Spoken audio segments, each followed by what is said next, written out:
Paul Vixie is one of the history. Let's say he's one of the Internet Hall of Fame's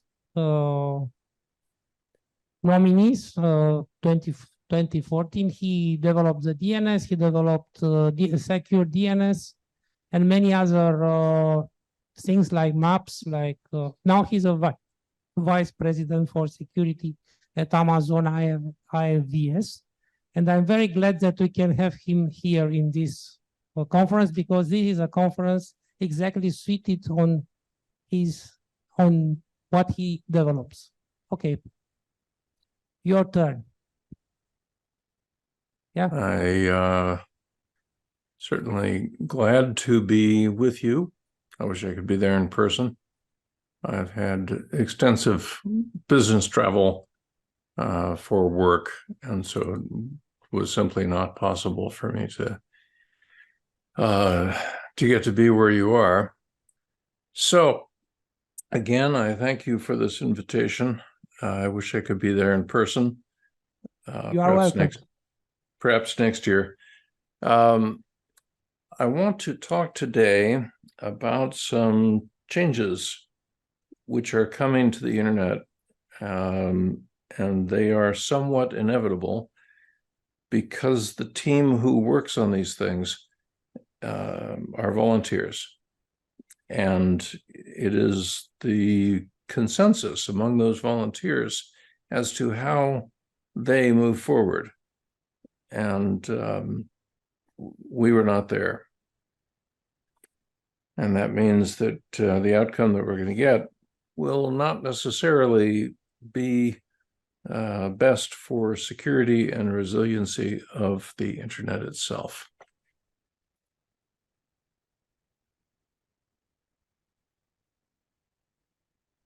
So I'll speak first about the nature of modern site security. By site, I really mean a edge network that connects to the internet, but it also has some local devices.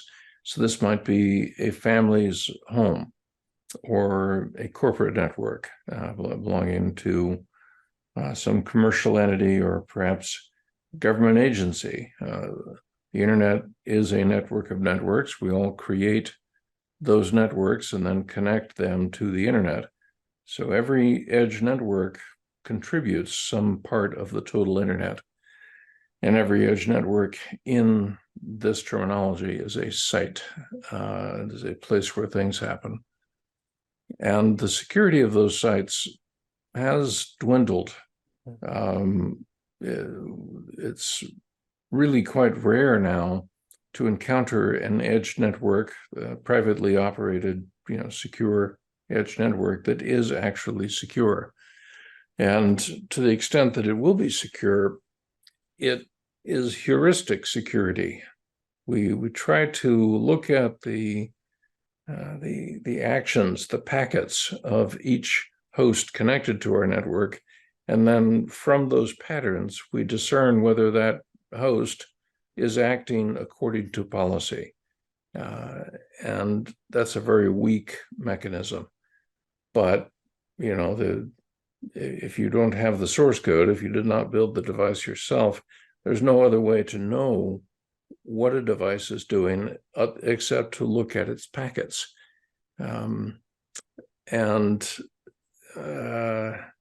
This is hard.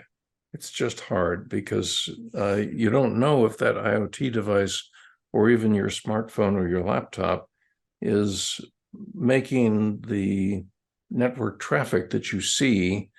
Maybe it's something you asked it to do. Maybe it's something that it does to phone home and to tell its maker what to do. But you don't know other than by looking at that traffic. And, so just looking at the traffic is a weak system. It's not what we would have chosen. It is, however, what little we have. I'm concerned about having less. It's important to remember the reasons why site security is so limited has to do with growth.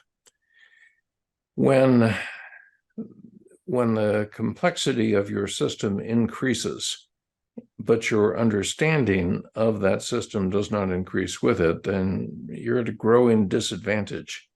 And it'll turn out from a internet security point of view that the attackers will understand your network better than you do. They'll understand the devices on your network better than you do.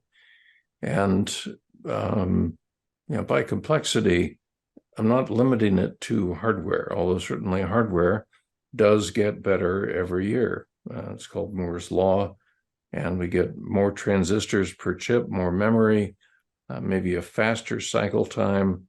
We get the same performance from something smaller. You have more lines of code, more programmers having participated in creating those lines of code. The code is in need to be patched, but increasingly it does not get patched. In many cases, the maker of the hardware will have gone out of business. There is no way to get a patch, even though there is a known vulnerability. That's the kind of thing I mean by the gradual increase in complexity. Yeah, and there is a philosophy which has come into its own here, where a corporate network assumes that a breach has occurred. They assume, in other words, that on their network right now, there are devices which have been taken over. The control of some of their devices is in the hands of bad actors. We would call this a botnet, and they are so prevalent that many sites assume that there's a botnet, maybe more than one botnet, operating from within their network. This sounds terrible, but it is realistic. This sort of thing would lead you to no longer trust the devices closest to you on your own network, and to make sure that they're not in a position to eavesdrop. This is terrible, but it's all we have. And let me remind everyone that in this type of a Cold War between those of us who defend and those of them who attack, the advantage always lies with the attacker. They can study our defenses at their leisure. And when they win, they profit. Now, we do not have the leisure of studying our devices. In other words, we're here to do something else. We want to use the network to do something important. And so the study of the network is not our primary goal. We don't work on it all the time. And when we win, we do not profit. Our benefit if we win is that we do not lose. But we don't know, had we lost, how much we would lose. The attacker knows, if they win, how much they won. So there's a structural deficiency in the way we've built the internet that has led us to this position where we are at a perpetual disadvantage. So we're in a point in time, and that point in time had some road marks. Specifically in 2013, a large change was input. And what happened was a government contractor, a single person, had some kind of a crisis of faith, and put a great many US government files onto a thumb drive or a series of thumb drives, and walked out of the secure government facility with those thumb drives, and then flew to Hong Kong, where he disclosed the contents. And it was a big event. This was the biggest headline in our field that year. And in fact, many of the things which he was able to disclose were quite disturbing to many in terms of the common practices of the National Security Agency in terms of eavesdropping on its citizens or committing various, espionage actions against non-hostile parties.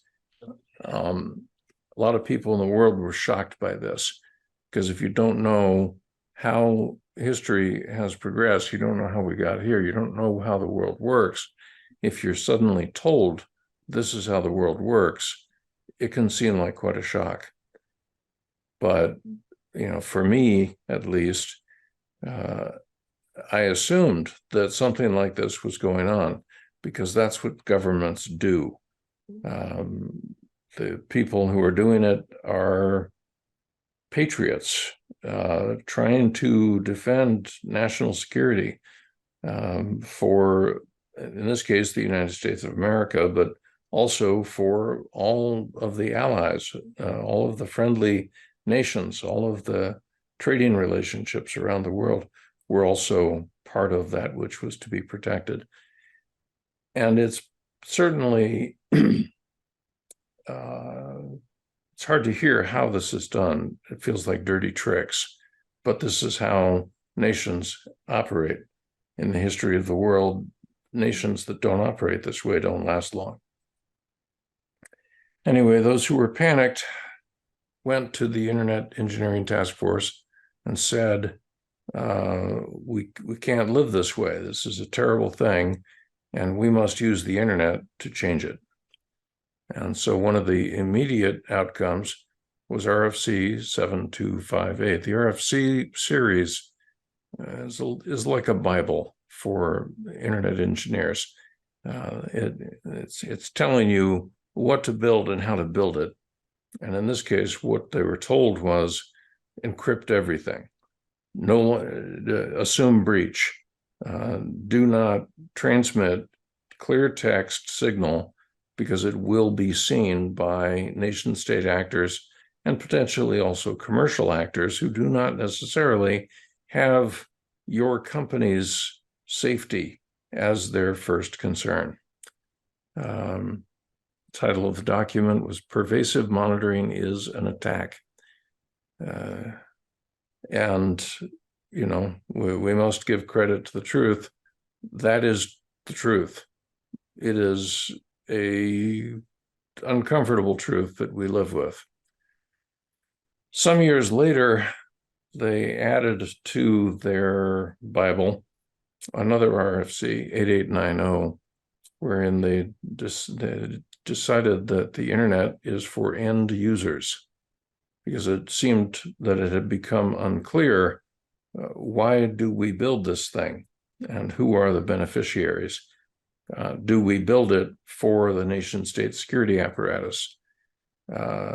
No, we don't. We build this for ourselves. There are some naive problems with this model. And I say naive because the writers of these RFC documents are absolutely passionate about personal freedom and autonomy. They are on the side of humanity itself. They are trying to undo the state of affairs which Edward Snowden showed to them. They are trying to get us to a place where end users are the prime movers of the internet.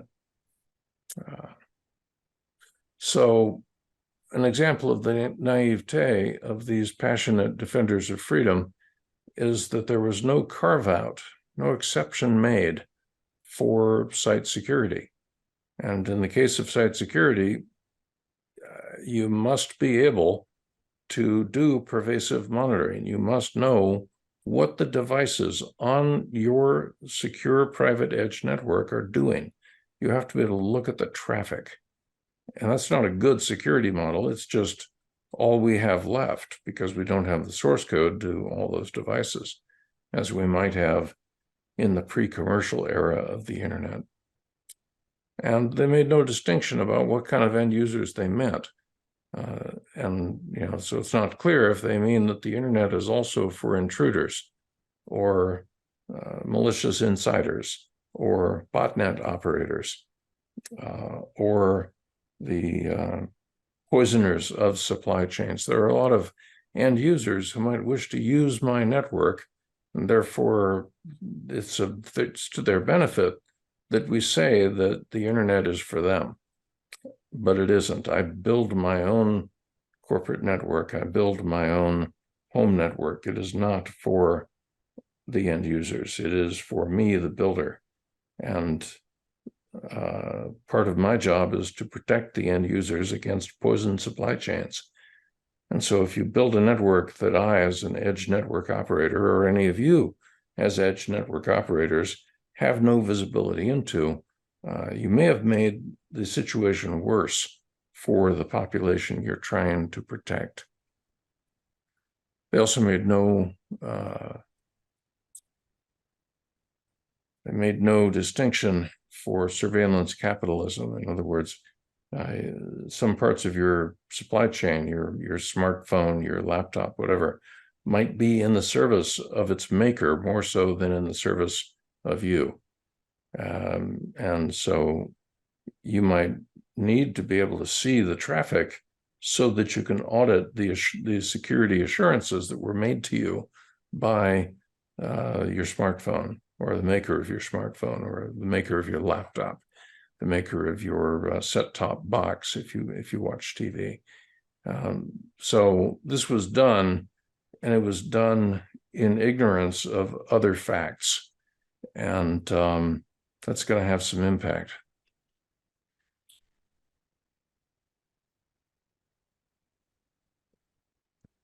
So if you're going to defend this stuff, you're going to be breaking some rules. There are rules in the Internet Protocol Suite that specify, for example, that data transfer is end-to-end, and that middle boxes shall not tamper. We break that rule every time we install a firewall. And it's necessary to break that rule, right? So that rule is itself somewhat naive.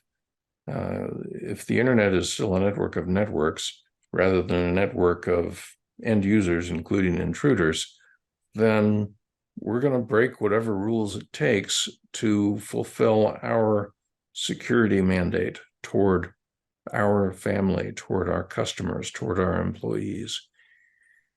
And what's happening when you encrypt everything is that very necessary thing becomes harder, if not impossible. So let me mention in passing the first protocol which implemented these new philosophies was described in RFC 8484, which is about doing DNS over the HTTPS protocol.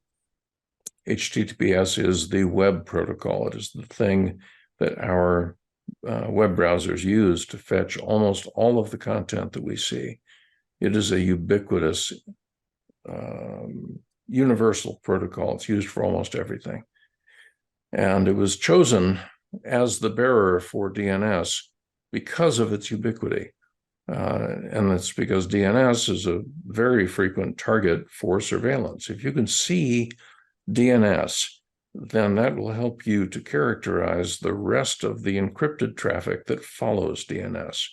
So it's a really interesting target for attackers, whether they be intruders, surveillance capitalists, or nation states. Everybody wants to know what the DNS signal contains. And so on the first page of that RFC, they say that a use case for this protocol, the reason it exists, is to prevent on-path devices from interfering in DNS operations. Okay, that's very clear. What's not clear is that my firewall is on-path. It is an on-path device. And I intend to interfere because it's my network, it's my devices, it's my family or my employees. So I have both a right and a responsibility to do that which this protocol intends to prohibit.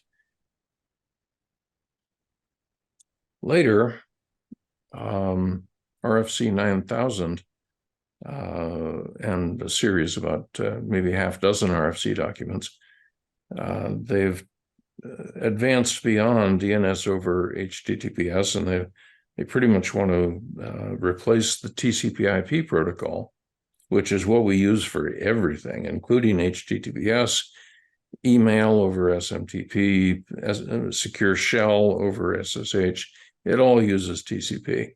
And so now they are replacing TCP with a more secure protocol that is secure by default, as opposed to TCP, which is clear text by default, and you have to decide that you're going to encrypt. With the QUIC protocol, you don't get to decide whether to encrypt. It only works when it's encrypted. And in terms of manageability, there's a document which claims that the QUIC wire image is not specifically designed to be distinguishable from other UDP traffic. UDP is the peer protocol of TCP. It is the user-defined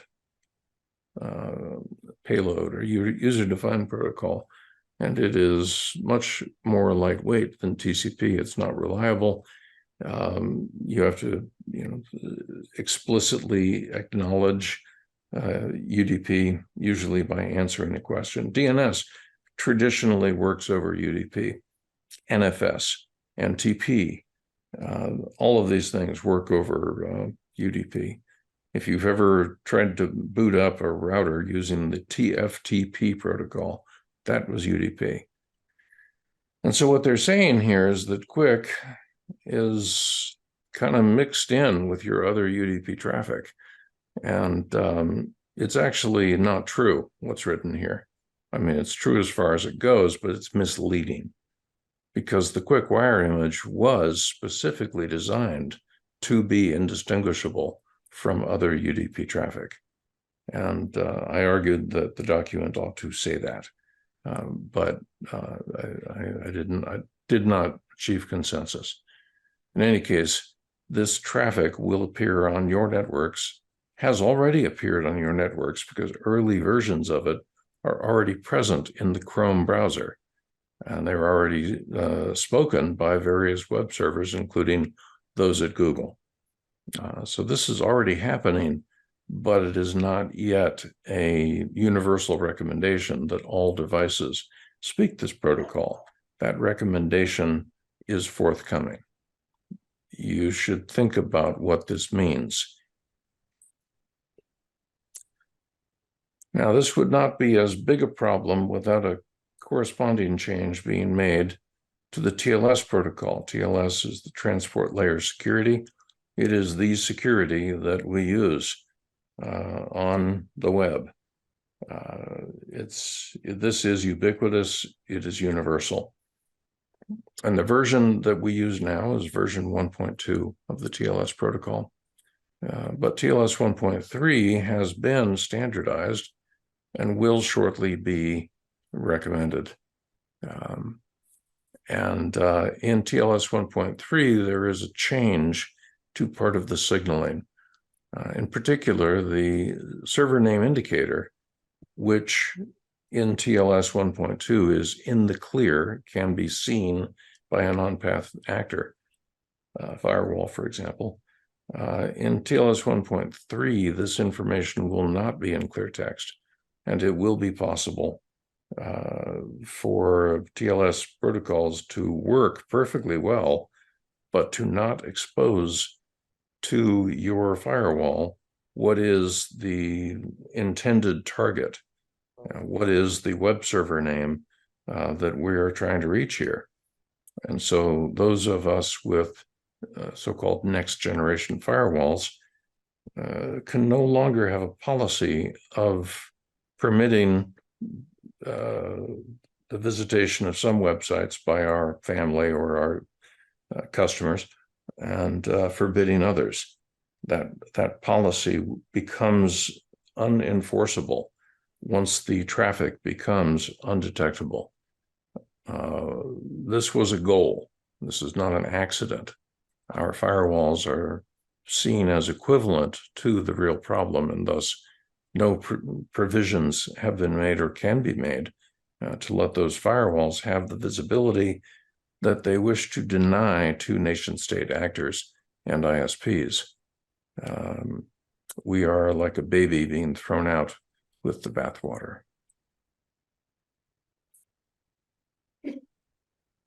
We don't have good choices.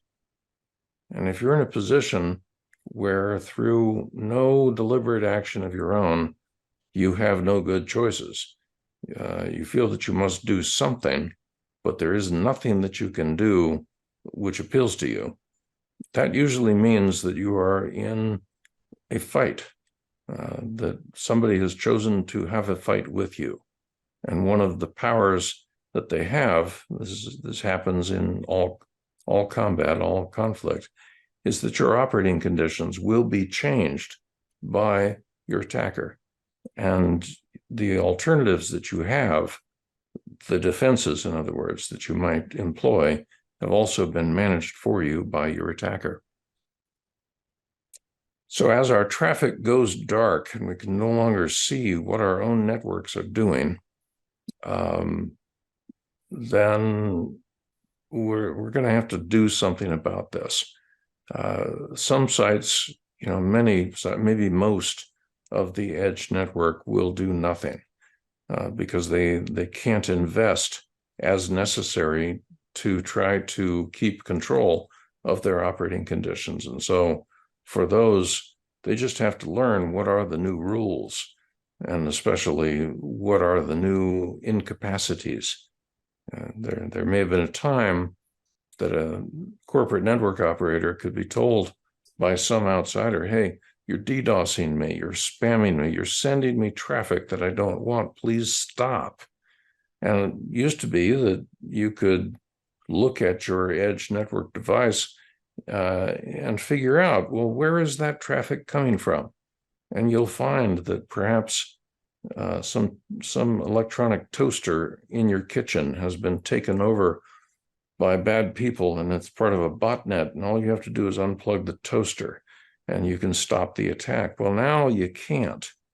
Now, if somebody complains to you that you're spamming them or DDoSing them or what have you, what you'll be able to do in this new world era is to say, I have no knowledge of what my network is doing. I cannot take responsibility for the emissions of my network. I feel sad that you're being DDoSed, but there's nothing I can do. That is the new world. Others will make changes. And if they can afford to make changes, they'll be expensive changes. Right? These are not things that, oh yeah, we should have done that anyway. No, these are things which will cost in other ways, but will prevent this change from occurring.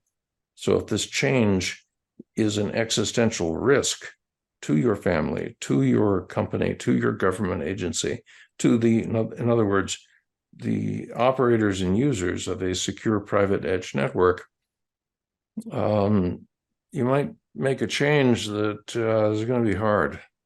If you install an application layer gateway, like a proxy, and then you insist that every device on your network please use that proxy when they want to exit the network, that's not uncommon for proxy settings to be managed by the enterprise. It's impossible to get this done for a family. And I must note that there is no configuration by which IoT, that electric toaster, for example, can be told the proxy to use. They all assume that they have end-to-end rights.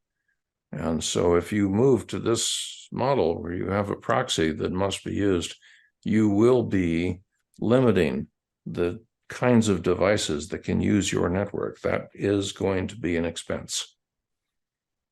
You could also do what I do, simply block UDP by default and only permit it if it's coming from known DNS servers.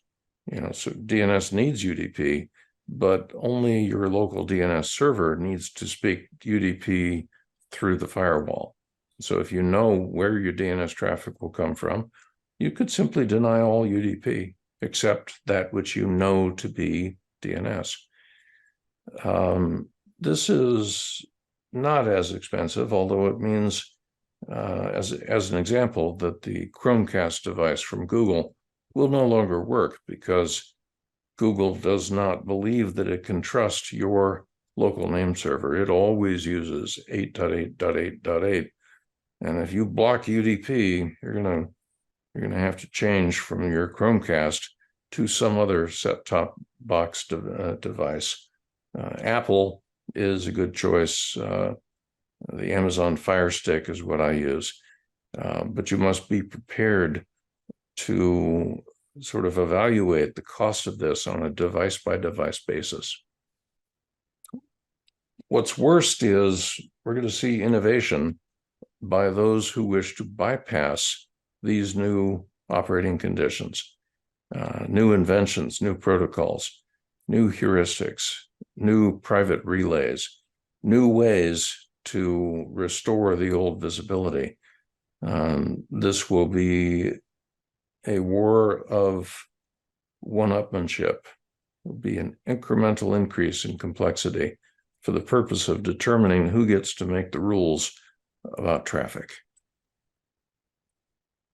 Now, there were alternatives, and what we see around the world in all of human history is that a lot of actors begin with an attack, and then there's a fight for a while, and then after the fight has gone on, then negotiations occur, and you decide where will be the new border, what will be the new laws, who must make restitution to whom, that kind of thing.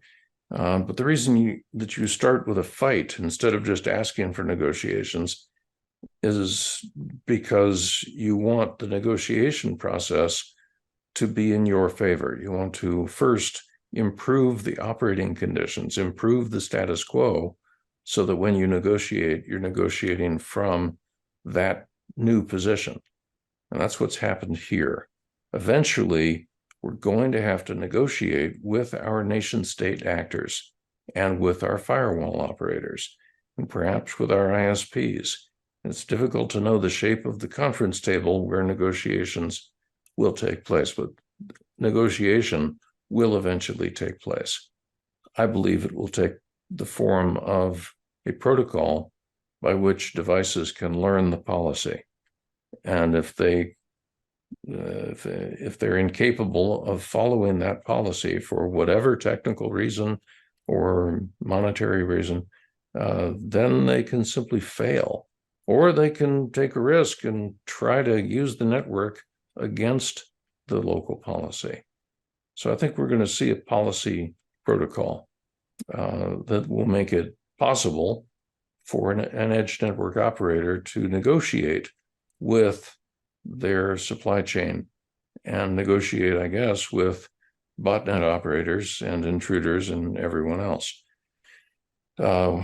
That's not where we started for the reasons I've given.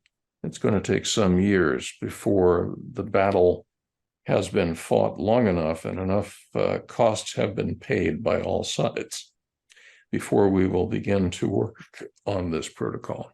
I wish it were otherwise. So that's my talk. I want to note that if you are, like me, a fan of the original Star Trek television series from the 1960s, you might remember an episode of that TV series where a new computer is installed, which turns out to be intelligent, and it wants to sort of take control and make sure that it cannot be interfered with. And so what's shown here is a still frame where the computer has established a direct power conduit to the ship's engines. It is an endpoint, and it has demands. And our endpoints on our networks are also about to tell us their demands. They're about to directly connect to the power core of the internet itself and dare us to unplug them. It's a bad state of affairs, and it's going to be expensive. And I thank you for listening to my story, and I hope we have questions. Thank you. Thank you. Iberiu. Thank you for the presentation. I would like to ask you, what can be done with all the attacks, security attacks that come from Amazon Web Services and other type of services of the sorts? Well, first, let me make clear that although I work for AWS, Amazon Web Services, I am on the security team there. I am not here today representing Amazon in any form. I am here as an invited expert on this topic. And I've been speaking on this topic for some years now, longer than I've been at Amazon. So I have some knowledge of how cloud operators prevent bad traffic from leaving their network. It's really no different from what I've said. All the cloud operator is going to have access to is the traffic flows. And most cloud operators are known to encrypt customer traffic. In other words, cloud users, companies who have put resources into the cloud. The cloud operator is, generally speaking, encrypting everything. And so there's no way to do payload inspection. All you can really do is look at the quality of the flow of traffic. And so, it may be that a DDoS looks like a DDoS, and you can see it in NetFlow, for example. And there are other bad traffic types, which are similar. Inevitably, if a cloud is global and has 1 million or millions of customers, some of those customers are going to get breached. There will be malicious insiders inside the cloud, and they will do things that perhaps the cloud has a way to automatically detect and thus filter out. But maybe it's an evasive attack. It's designed to prevent detection, in which case the cloud operator would receive a complaint from some outsider. Hey, how come you're DDoSing me, or how come you're spamming me, or what have you? And in that case, every cloud will have a team. It's usually called the Trust and Safety Team, whose job is to receive those complaints from outsiders and to investigate them internally to find out what is the cause, and if it isn't a customer infected with a botnet, to then work with that customer to improve the trust and safety of the whole network and of that cloud. So I hope you understand why I have to speak in generalities. I will not represent Amazon in this event. Do we have news from Ed Snowden that you mentioned? I have not followed Mr. Snowden's endeavors very much, but to the extent that it becomes news, I can tell you that he has spoken on the plenary stage, giving a keynote of sorts to the Internet Engineering Task Force. Now, of course, he could not do this in person because he is he's being sought. There's an arrest warrant for him, and their extradition has been requested. So if he leaves the country where he resides, which is Russia, he would be arrested and brought to the United States for trial. So he did not travel to IETF, but he had a kind of a robot. It looks like a little bit like a rideable two-wheeled robot, but instead of a person, it has a video screen. And so he attended IETF virtually in that way, and he spoke to the assembled audience in that way.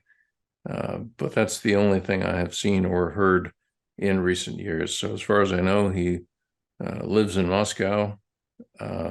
Presumably he's found work, and presumably is making a life for himself there. My name is Otto. First of all, it's an honor, sir, to meet you even by conference. And thank you, Mr. Rotaro, for inviting me here. So I would appeal to your expertise in security. And maybe if you look ahead and can point us, how do you see, because we have this trend of migrating everything to the cloud, like all businesses, family photos, and everything. Mobile phones accelerate this.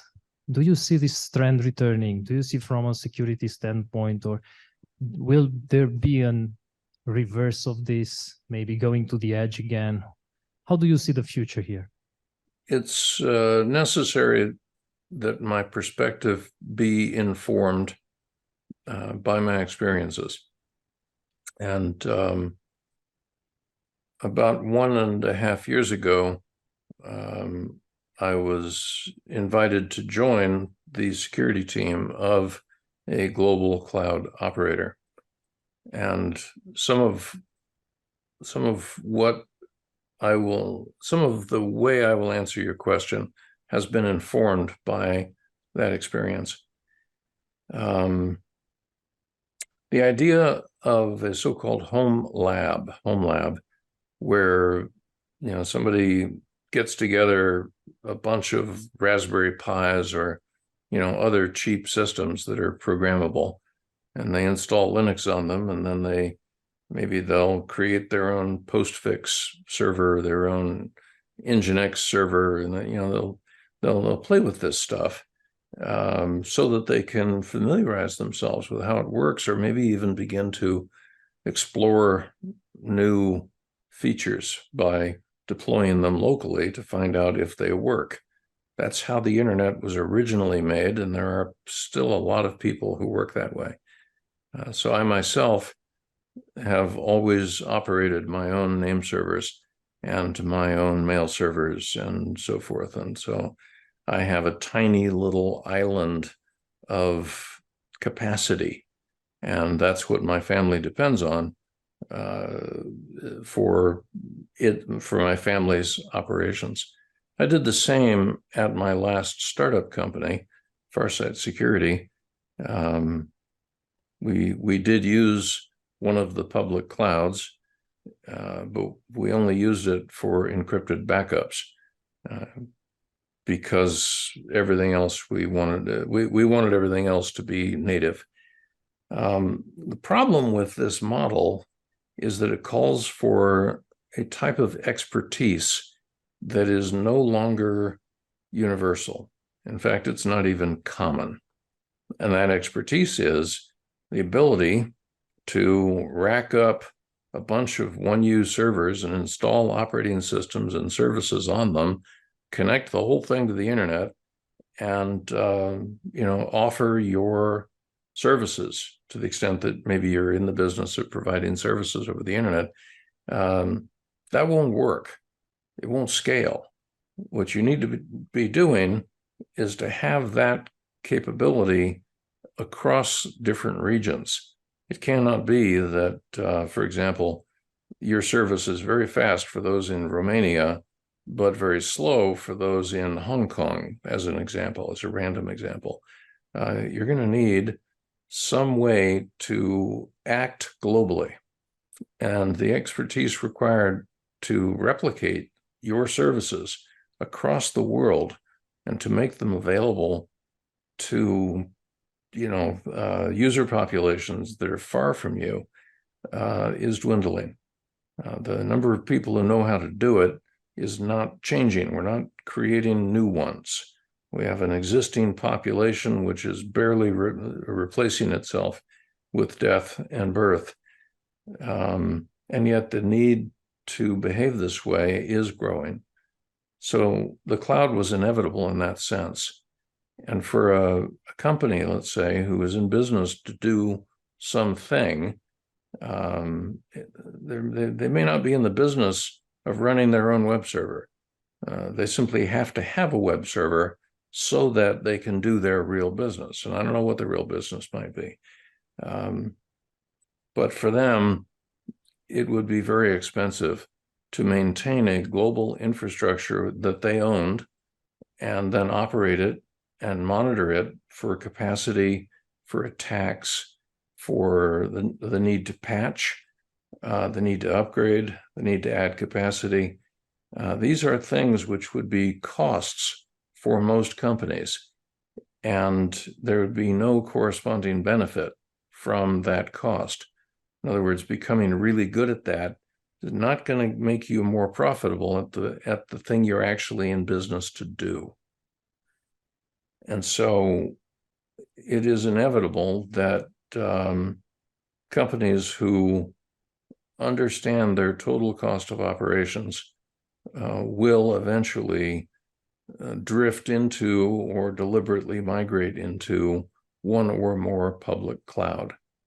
Now, some will pull back if it turns out that they actually have other reasons why they must be an expert at doing what the cloud itself will do. Then, yeah, you'll see them buying servers and putting them in data centers and internet exchange centers around the world and staffing for that. But that will never again be common because the need to do that is so rare.